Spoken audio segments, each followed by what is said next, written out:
Yung tutusin niya, ito sumama ka sa akin. Nagtanan na tayo eh. Oo. Nagtanan tayo? Ano? Tingin mo dun sumama ako sa'yo? Ano ba? Sumama ba ako sa'yo nun? Hinila mo ako ng pagkalakas-lakas. Ganyan pa nga yung paghablot mo sa akin, oh. Mukhang, nung araw, ang babae kapag sumama sa lalaki, ibig sabihin nun nagtanan na. Hoy! Tanggol, tigil-tigilan mo ako. Ang babae pag sumasama, naglalakad ganito. Masaya siya, naglalakad, pupunta doon. Hindi naman ako nakaganon. Parang tanga ko. Nagtanan? Hoy, tigilan mo ako. Hindi mo pa nga ako nahalikan, tapos tanan na agad.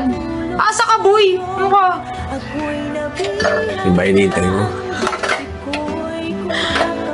Hihintay ko. Gusto mo sabunan ko yung bibig mo? Sabunan ko yung bibig mo. Kasungit mo na naman sa akin. Bakit? Kala ko papunta na sa romansa. Romansa. Tigilan mo ako. Sasabunan. Ngumugupin ko sa mukha mo.